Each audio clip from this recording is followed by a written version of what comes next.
Do you want to beat the gambler's fallacy? As Ayrton Senna said, when you are not happy, you need to be strong to change, resisting the temptation of turning back. The weak go nowhere. Hello, I am Juan Navarro. This is Advanced Quality Programs, and I invite you to explore the quality philosophies and concepts to apply them to our everyday life.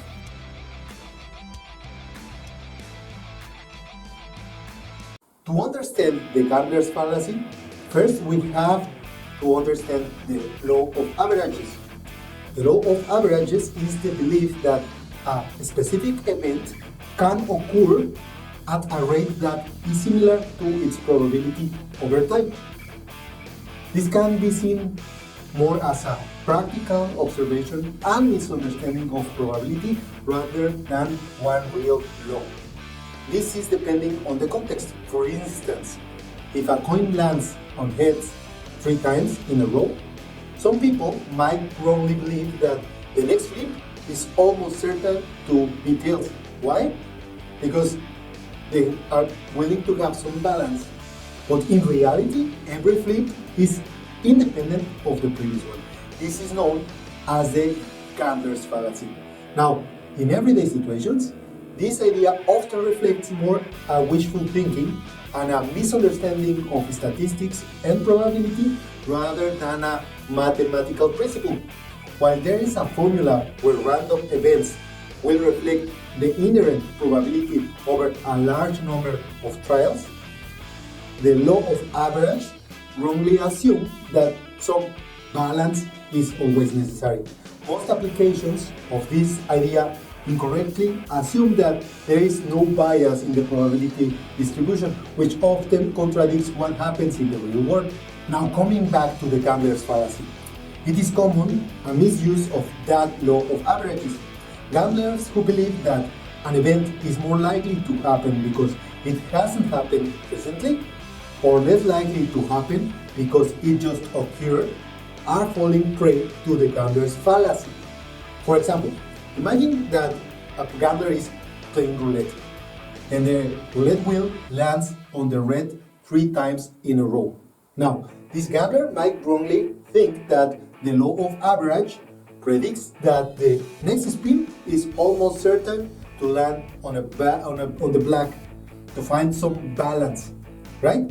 However, the wheel doesn't remember the past results, so the probability of landing on the black the next spin is the same as in the previous times, no more than 48.6, because this is independent of the previous spins, okay?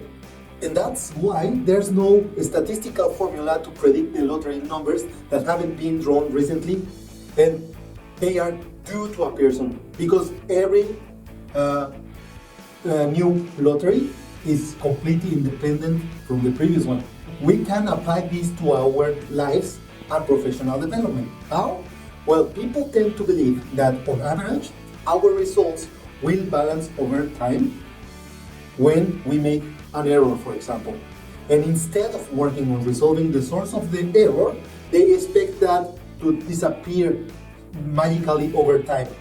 Instead of focusing on what we can control, which is understanding the source of the error and creating solutions, some people focus on things that seem to be big but are out of their control.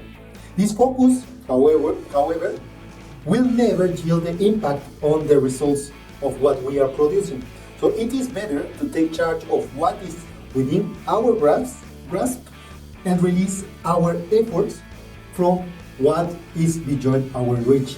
Some people argue, you're focusing on the low-hanging fruit. You go for the big wins. Focus on what you can control first. And this is the essence of the 3 circles of influence model. So every day, our minds generate between 12,000 and 60,000 thoughts. Surprisingly, according to the National Science Foundation, NSF, 80% of these thoughts are impractical and for that reason detrimental to our best interests. But why is that the case? The answer lies in our tendency to worry about things that are beyond our control, things that we cannot really control. This is a habit that most of us have developed, worrying unnecessarily over things beyond our hands, such as the market developments impacting our sales or world news impacting our day-to-day activities. This leads to unnecessary overthinking, resulting on high-end anxiety and dismissed productivity under the guise of focusing on the big picture. However, we ultimately know this won't really have real impact on our day-to-day results. So there's a better way to combat this situation. So the alternative is focusing on the 3 circles of influence. This model will help us to understand what is within our control and propel us to a better solution. The model is divided in 3 fundamental areas. First, the model of concern, or the circle of concern. The circle encompasses factors that are entirely beyond our control. For instance, the weather, the news, and the past are things that we cannot change anymore, or we cannot really influence. The best course of action is to let go of anything in this circle, and will not be serving you to focus on that. The second is the circle of influence. This circle contains factors that you can actually influence, like your friends, your family, and your reputation. These all fall into this category. You should focus your efforts on some of these factors, as you can actually influence them more. And the third one, the inner circle, actually the circle of control. This includes factors that are completely within our control. These are our thoughts, our actions, and our reactions, all things that are directly under our control. Therefore, our full focus on energy should be in improving these aspects.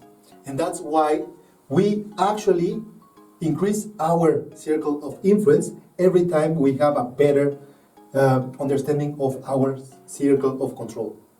We go from our inner results increasingly to our circle of influence. So life is too short to worry about things that are out of our control. By studying and applying this model, you can ease your mind and lead a more productive and fulfilling life.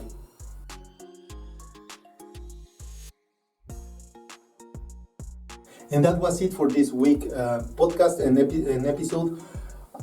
I would appreciate all of your comments, your subscription to the channel, and sharing this episode with everyone that you think may benefit of it.